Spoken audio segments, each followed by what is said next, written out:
पैकी वाचत असताना नीट शब्दाकडे विचार करून वाचा। पैकी त्याच्यापैकी 40 डझन कागद छपाईसाठी वापरले व आणि 2 दस्ते कागद छपाई करताना खराब झाले तर किती कागद शिल्लक राहिले? उत्तर त्यांनी दिलेलं आहे 38 डझन, 39 डझन, 20 दस्ते, 3 ग्रोस। बघू यापैकी कोणतं उत्तर बरोबर आहे। आपल्याला अगोदर हे पाठ असायला पाहिजे, एक री म्हणजे किती, एक दस्ता म्हणजे किती, एक डझन म्हणजे किती, एक ग्रोस म्हणजे किती, हे आपण परफेक्ट पाठ करून ठेवायचं। आता एक रीम म्हणजे 480 कागद, तरी इथं 2 रीम सांगितलेलं आहे। 480 गुणिले 2 करायचं।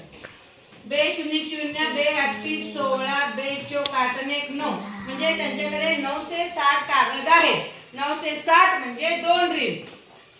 त्यापैकी 40 डझन, एक डझन म्हणजे 12 वस्तू, 40 डझन म्हणजे 12 गुणिले 40 करायचं। 40 दोन्ही 80, 40 एके 40 आणि 8 48 म्हणजे 40 डझन कागद छपाईसाठी म्हणजे 480 कागद छपाईसाठी वापरले।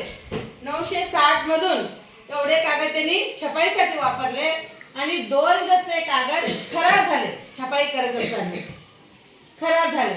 आता बघा एक दस्ता म्हणजे 24 कागद, किती खराब झाले? 2 दस्ते म्हणजे 24 गुणिले 2 बे 8 बे 2 4 48 कागद खराब झाले। त्यांच्याकडे होते किती अगोदर? 960 होते, त्याच्यात छपाईसाठी वापरले किती?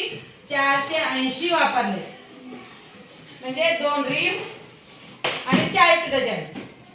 0 16 8 गेले 8 1 9 5 गेले 4 म्हणजे त्यांच्याकडे राहिले 480 कागद। अजून 480 मधून 2 दस्ते म्हणजे किती? 48 कागद खराब झालेले आहेत।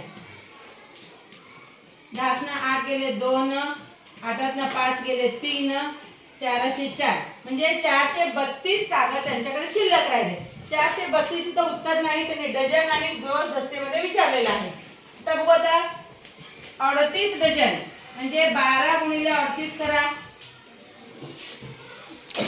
12 गुणिले 39 करा